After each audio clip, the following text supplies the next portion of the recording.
Video में physical science का chapter, physical science का वेस्ट बंगाल बोर्ड के हिसाब से हम बार बार बोल दे रहे हैं, करते हैं हम लोग। तो इसमें चैप्टर है 8 में से 8.3 यहाँ पर बता दें कि एक बार फिजिकल साइंस को हम लोग समझे हुए हैं। इसमें 8.3 में जो होता है वो केमिस्ट्री का, माने केमिस्ट्री का पार्ट है। 8 वाला जो चैप्टर है उसमें केमिस्ट्री पार्ट का चैप्टर है। उसमें आज हम लोग पढ़ेंगे 8.3। उस चैप्टर का नाम बुक में जो दिया हुआ है वो है विद्युत रसायन। इसमें एक्चुअली किसी पदार्थ में इलेक्ट्रिक को सप्लाई करने की प्रक्रिया, इलेक्ट्रिक को सप्लाई करने की प्रक्रिया को समझाया है। यह है विद्युत रसायन में, नाम हो गया इसको इलेक्ट्रोकेमिस्ट्री। ठीक है, इस चैप्टर को आज पढ़ेंगे। इस चैप्टर में हम एक बेसिक तरह से शुरुआत करते हैं। तो बेसिक क्या है कि अगर हम पदार्थ की बात करते हैं तो चालकता के आधार पर, चालकता माने उसमें विद्युत प्रवाह होता है या नहीं होता है, उसके आधार पर, चालकता के आधार पर हम पहले पदार्थ की बंटवारा करते हैं। पदार्थ कितने प्रकार के होते हैं तो सामान्य समझ है इसमें, पहले से भी हम लोग देखते आए हैं कि इसमें एक को कहा जाता है चालक और एक कहा जाता है अचालक। मतलब चालक मतलब विद्युत चालकता के आधार पर यहाँ बात कर रहे हैं। ऐसे विद्युत चालकता के अलावा उष्मीय चालकता भी होता है, तो हम उस पर अभी बात नहीं कर रहे हैं। माने विद्युत चालकता के आधार पर एक तो होगा चालक और दूसरा हो जाएगा अचालक। तो अंग्रेजी भी लिखते चले हम लोग, माने कंडक्टर और नॉन कंडक्टर। हालांकि यहाँ पर शब्दों में थोड़ा सा ध्यान देना है। अचालक मतलब नॉन कंडक्टर है, मतलब जिसमें बिल्कुल विद्युत का प्रवाह नहीं होगा वो होगा नॉन कंडक्टर। और चालक मतलब जिसमें विद्युत का प्रवाह होता है उसको हम लोग कहते हैं कंडक्टर। जब हम चालक की बात करते हैं तो इसमें हम लोग ऐसे सामान्य तौर पर अगर सोचें कौन कौन इसमें चालक हो सकता है, तो सबसे पहले अगर देखा जाए जैसे कोई धातु है तो धातु भी चालक हो सकता है, धातु पदार्थ भी चालक हो सकता है, और यौगिक पदार्थ भी चालक हो सकता है, यौगिक पदार्थ भी चालक हो सकता है। ठीक है, तो जो धातु चालक होता है उसको हम लोग कहते हैं धातुई चालक, धातुई चालक या धात्विक चालक। और जो यौगिक पदार्थ होता है वो अगर उसमें अगर विद्युत का प्रवाह संभव है तो उसको हम लोग कहते हैं विद्युत विच्छेदी, विद्युत विच्छेदी। तो यहां पर इसका मतलब धातु अगर चालक होता है तो क्या कहलाता है, धातुई चालक या धात्विक चालक। ठीक है, मेटालिक कंडक्टर, मेटालिक कंडक्टर। तो हम इसमें से ये सोचे कि चालक जो है धातु भी हो सकता है और यौगिक मैंने धातु मतलब कि ये जो तत्व है वो भी हो सकता है। तो तत्व में से जो धातु ज्यादातर चालक होता है, और धातु में से एक ही उदाहरण है वो है ग्रेफाइट का, वो चालक होता है। तो धातु यदि चालक होता है तो उसको हम लोग क्या नाम देते हैं, धातुई चालक, उसको कहते हैं मेटालिक कंडक्टर। और अगर यौगिक कोई चालक होता है तो उसको हम लोग क्या कहते हैं, विद्युत विच्छेदी। तो क्या सभी यौगिक चालक होते हैं या फिर क्या सभी पदार्थ चालक होते हैं, तो ऐसा हम लोग पहले जानते हैं कि सभी नहीं होते हैं। तो जो पदार्थ यहाँ पर देखें कि यौगिक में से जो पदार्थ विद्युत का चालक होता है उसको हम लोग क्या कहते हैं, विद्युत विच्छेदी कहते हैं, विद्युत विच्छेदी। विद्युत विच्छेदी को कोई कोई नाम देता है विद्युत विश्लेष्य भी, विश्लेष्य। ठीक है, अंग्रेजी में इसको कहते हैं इलेक्ट्रोलाइट। तो हम यहाँ पर इस चैप्टर में इसी पर बात करेंगे। क्या बात करेंगे, अब देखते हैं कि जब यौगिक पदार्थ का हमने बात किया, यौगिक पदार्थ का उसकी चालकता की जब हम बात करेंगे, चालकता का, तो ये ऐसा हो सकता है कि जो विद्युत का चालक हो भी सकता है और नहीं भी हो सकता है। जो हो सकता है उसको क्या बोलेंगे हम लोग, उसको बोलेंगे विद्युत विश्लेष्य या विद्युत विच्छेदी। तो दिक्कत है। और जिसमें नहीं हो सकता है उसको कहेंगे विद्युत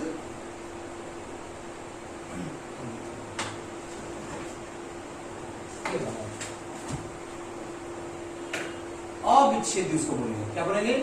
अविच्छेद्य। ठीक है, या फिर विद्युत अविश्लेष्य। ठीक है, इसमें से हो गया, इसको बोलेंगे अंग्रेजी में इलेक्ट्रोलाइट, और ये हो जाएगा नॉन इलेक्ट्रोलाइट। तो साफ हो गया कि इलेक्ट्रोलाइट कौन सा पदार्थ है। तो अब इलेक्ट्रोलाइट पर हम बात करते हैं। इलेक्ट्रोलाइट वह यौगिक पदार्थ, यहां ध्यान से समझना, वह यौगिक पदार्थ, धातु पदार्थ नहीं, वह यौगिक पदार्थ जिसके जलीय घोल में विद्युत प्रवाह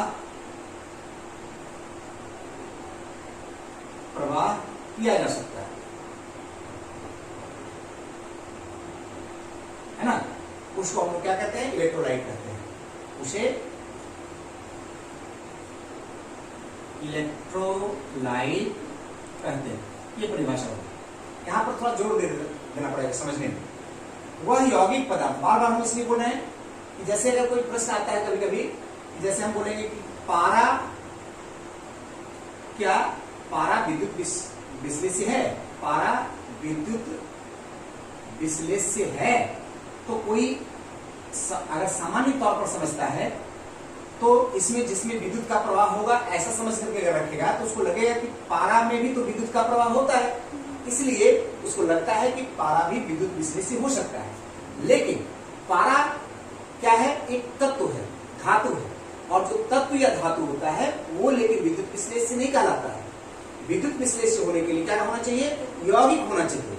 मतलब दो पदार्थ, मतलब दो तत्वों के मिलकर के जो बनता है वो। जैसे हम उदाहरण लेते हैं, मान लो कि NaCl बोलेंगे, जैसे कि नमक, साधारण नमक का सूत्र है, साधारण नमक का ये सूत्र है NaCl। इसमें क्या है? ये यौगिक है, सोडियम और क्लोरीन का मिलने से यौगिक बना है।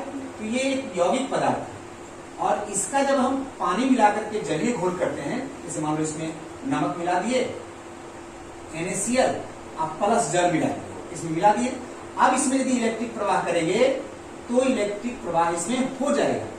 ठीक है, तो ये किसमें हुआ इलेक्ट्रिक प्रवाह? किसके कारण हुआ? NaCl के कारण। तो ये NaCl एक यौगिक पदार्थ है और ये विद्युत विश्लेष्य कहलाएगा, न कि पारा एक विद्युत विश्लेष्य कहलाएगा। तो लोहा है, सोना है, तांबा है, चांदी है, ये सब धातुएं होते हैं, लेकिन ये चालक होता है, लेकिन कौन सा चालक कहलाएगा? वो धातुई चालक। ठीक है, विद्युत विश्लेषण में कौन आएगा? जैसे कोई यौगिक पदार्थ के अगर विद्युत, अगर उसका जलीय घोल में या पिघली हुई अवस्था में, जलीय घोल में, इसमें या लिख सकते हो पिघली हुई अवस्था में, पिघला करके।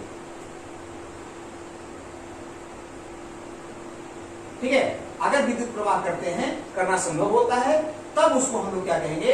इलेक्ट्रोलाइट कहेंगे। और इसका उल्टा, अगर उसमें विद्युत प्रवाह करना नहीं संभव है तो वो क्या कहलाएगा? और विद्युत अविश्लेष्य, मतलब नॉन इलेक्ट्रोलाइट। नॉन इलेक्ट्रोलाइट का उदाहरण हम दे सकते हैं, परिभाषा ऐसे लिख लेंगे कि वह यौगिक पदार्थ जिसके जलीय घोल में या पिघली अवस्था में विद्युत का प्रवाह करना संभव नहीं हो, उसको हम लोग क्या कहेंगे? नॉन इलेक्ट्रोलाइट कहेंगे। इलेक्ट्रोलाइट का उल्टा हो जाएगा। और उसमें सिंपल उदाहरण आता है चीनी, जो बड़ा आसान से है। नमक और चीनी का जब हम बात करते हैं तो नमक विद्युत विश्लेष्य होता है और चीनी विद्युत अविश्लेष्य होता है। मतलब कि अगर नमक का जलीय घोल में अगर विद्युत प्रवाह करेंगे तो उसमें विद्युत प्रवाह संभव है, लेकिन अगर चीनी के जलीय घोल में विद्युत प्रवाह करेंगे तो उसमें विद्युत प्रवाह संभव नहीं है। यहां तक किसी को दिक्कत है? अब बात करते हैं कि किसी भी पदार्थ के जलीय घोल में अगर विद्युत प्रवाह करते हैं तो उस क्रिया को क्या कहते हैं? उस क्रिया का नाम होता है विद्युत विच्छेदन। विद्युत विच्छेदन। कोई इसको परिवहन कहता है, कोई विश्लेषण कहता है, अंग्रेजी में कहते हैं इलेक्ट्रोलाइसिस। ठीक है, ये इलेक्ट्रोलाइसिस क्रिया का मतलब हो गया कि वह क्रिया जिसके द्वारा किसी भी जो विद्युत विश्लेष्य पदार्थ है, इलेक्ट्रोलाइट पदार्थ है, उस पदार्थ के जलीय घोल में या पिघली हुई अवस्था में विद्युत प्रवाह करने की जो क्रिया है, उस क्रिया को हम लोग क्या कहेंगे? विद्युत विच्छेदन कहेंगे। हो गया? तो विद्युत विच्छेदन क्या हुआ कि किसी इलेक्ट्रोलाइट के जलीय घोल में विद्युत प्रवाह करने की क्रिया को क्या कहते हैं? क्रिया को विद्युत विश्लेषण या विद्युत विच्छेदन, अंग्रेजी में इलेक्ट्रोलाइसिस कहते हैं। किसी दिक्कत है इसमें? तो ये हो गया विद्युत विश्लेषण। अब इसी पर हमको बेस करके चलना है कि विद्युत विच्छेदन और क्या होता है, और इस चैप्टर में हमको विद्युत विच्छेदन की प्रक्रिया को समझना है पूरी तरह से, ठीक है। और फिर जल से विद्युत विच्छेदन कैसे होता है वो भी समझना है। तो हम इसको अभी थोड़ा मिटा रहे हैं, है ना।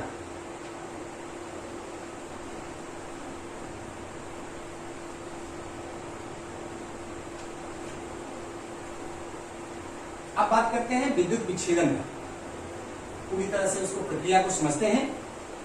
तो विद्युत विच्छेदन समझने के लिए, विद्युत विच्छेदन की प्रक्रिया को समझने के लिए, उसकी प्रक्रिया कैसे होती है उसको पूरा समझने के लिए हमको कुछ एपरेटस के बारे में, यंत्र के बारे में समझ लेना है। जिस पात्र में ये प्रक्रिया होती है उस पात्र को हम लोग वोल्टामीटर कहते हैं। क्या कहते हैं? वोल्टामीटर। वोल्टामीटर क्या होता है? एक पात्र होता है, कोई भी पात्र। अब ये पात्र मतलब कैसा पात्र होगा? बर्तन सिर्फ समझ लो, कोई भी कैसे भी आकार का, ये आकार अपनी सुविधा के अनुसार से बदलना होता है। सिर्फ ऐसे नाक की तरह ही एक बर्तन होगा, लेकिन वो कुचालक होना चाहिए। क्या होना चाहिए? कुचालक। कुचालक, ठीक है। कुचालक पात्र का बना होना चाहिए, कारण इसमें क्या करना होता है? करंट पास कराना होता है। अब करंट पास कराएंगे, अगर सुचालक का बना होगा तो करंट पास नहीं होगा, बल्कि उल्टा करंट दूसरे को लग जाएगा। तो ये पात्र कुचालक पदार्थ का बना होना चाहिए। और ज्यादातर ये पात्र कांच का बना करके ही रखा जाता है, क्योंकि कांच लोग जानते हैं कुचालक भी होता है और साथ में पारदर्शी भी होता है, देखने में भी सुविधा होता है। तो इस पात्र, जिस पात्र में विद्युत विच्छेदन की क्रिया होती है उसका नाम हो गया वोल्टामीटर, ठीक है। ये नाम हो गया वोल्टामीटर। अब आगे बढ़ते हैं।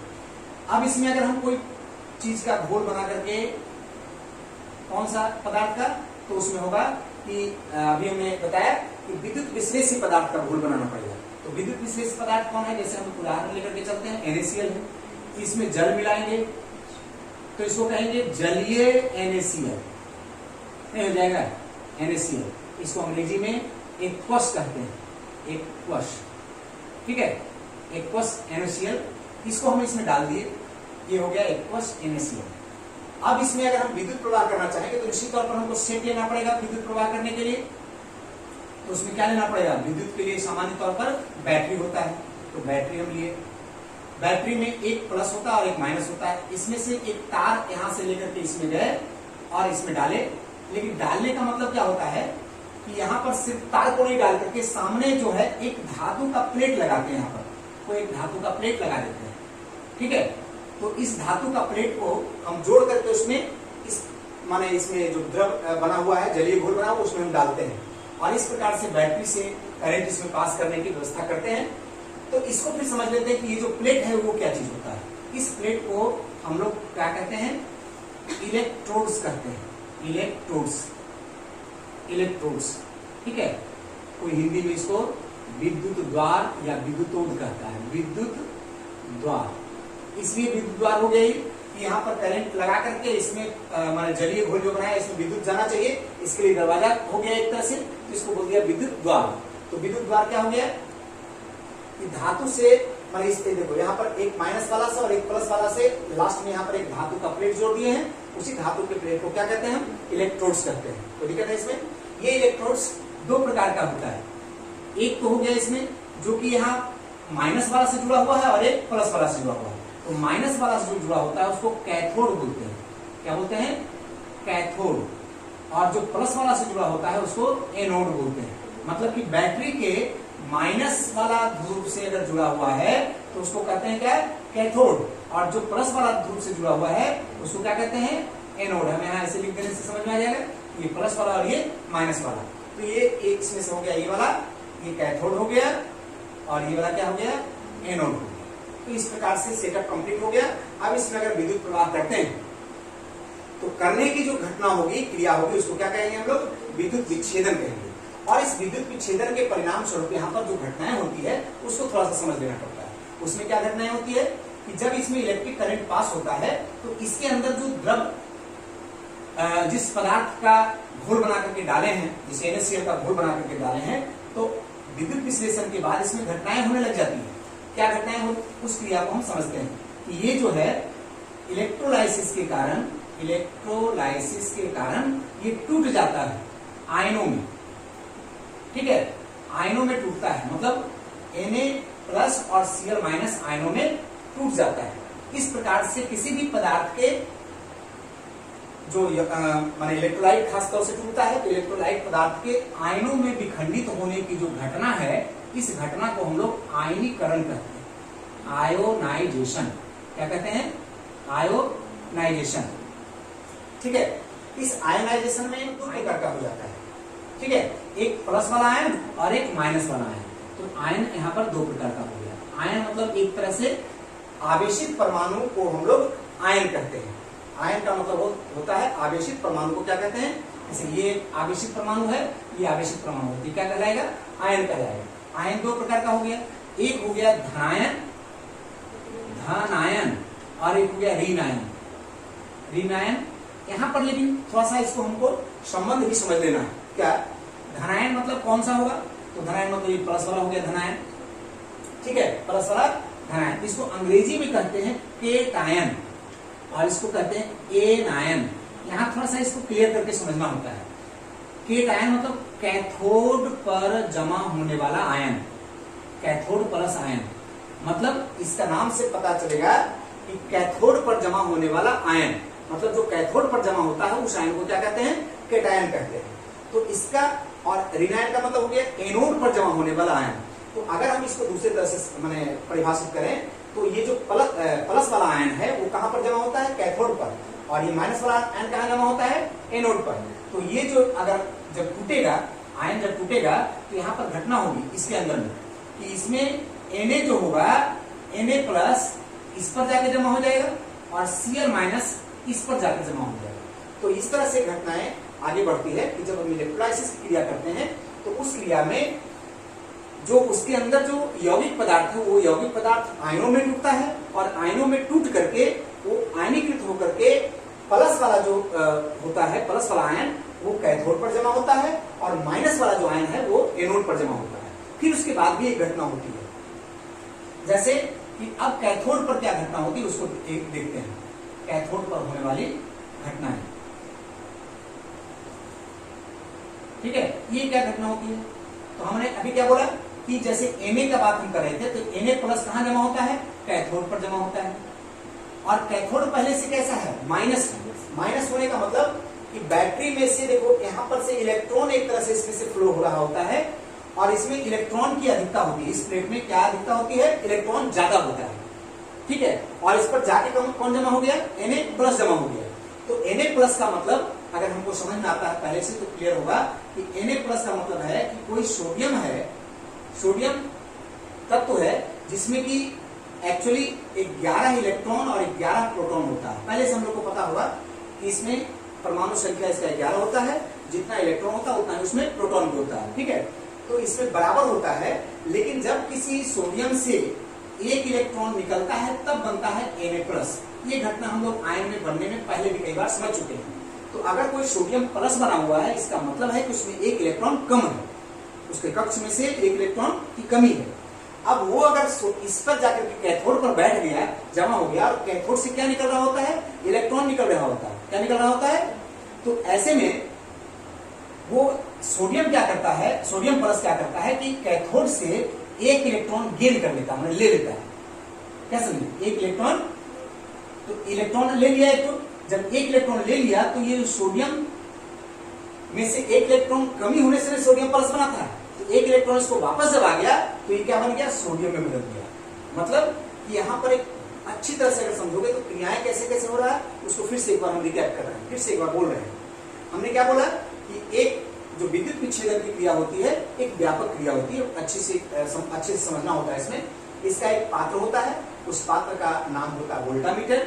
उस पात्र में हम जिस पदार्थ का विद्युत विश्लेषण करना चाहते हैं उसका जलीय घोल बनाते हैं, बना करके उसमें डाल दिए होते हैं और उसमें बैटरी के दो ध्रुवों से क्रमशः दो तार ले जाकर के डालते हैं और उसके अगले सिरे पर धातु का प्लेट बांध देते हैं।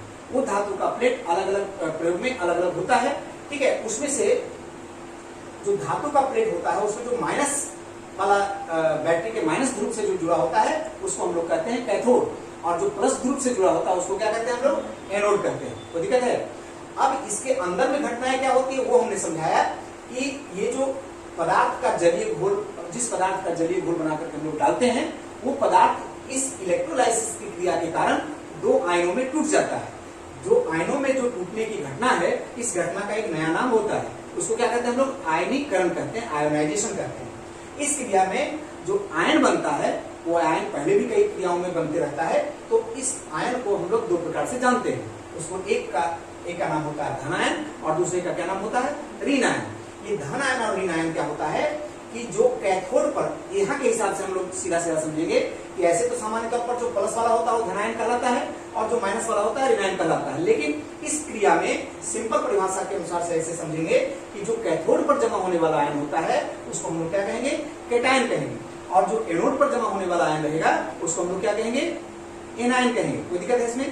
तो अब अगर कैथोड पर जमा कौन होता है प्लस वाला, जैसे यहाँ प्लस वाला जमा हुआ कैथोड पर, इसमें भी कुछ घटनाएं होती है, इसके अंदर भी घटनाएं होती है कि चूंकि सोडियम प्लस में इलेक्ट्रॉन की कमी होती है, क्या होती है, तो वो क्या करता है कि कैथोड से जो अतिरिक्त इलेक्ट्रॉन है उसमें से वो ग्रहण करके और वो बदल जाता है सोडियम में, माने परमाणु में। फिर इसी प्रकार से एनोड पर जो होने वाली घटनाएं हैं, एनोड पर होने वाली घटनाएं, ठीक है, तो उसमें क्या होगा Cl माइनस एनोड पर जमा होता है, तो वहां पर वो क्या करता है कि इलेक्ट्रॉन यहां ज्यादा है तो वो एक इलेक्ट्रॉन निकाल करके और किसमें बदल जाता है तत्व में, माने सामान्य परमाणु में बदल जाता है। तो आयनित रूप से माने आयन से वो क्या बदल जाता है इस क्रिया के बाद सामान्य परमाणु में बदल जाता है। इन चीजों का प्रयोग फिर हम अलग अलग तरीके से कर सकते हैं। तो यहाँ पर फिर हमको आगे में समझना है कि जल से विद्युत विश्लेषण कैसे होता है, विद्युत विश्लेषण कैसे होता है। फिर समझना है कि इसमें ये जो विद्युत विश्लेषण की क्रिया है, इस विश्लेषण की क्रिया का व्यावहारिक रूप में हम लोग क्या उपयोग करते हैं, व्यावहारिक प्रयोग क्या करते हैं, प्रयोग क्या करते हैं। तो आज हम विद्युत विच्छेदन की क्रिया को पूरा समझ लिए हैं। फिर हम लोग अगले दिन समझेंगे कि जल से विद्युत विश्लेषण की क्रिया कैसे होती है। फिर हम समझेंगे कि विद्युत विश्लेषण की क्रिया का व्यवहार में उपयोग हम लोग क्या कर पाते हैं, फिर उसको हम अगले वीडियो में समझेंगे।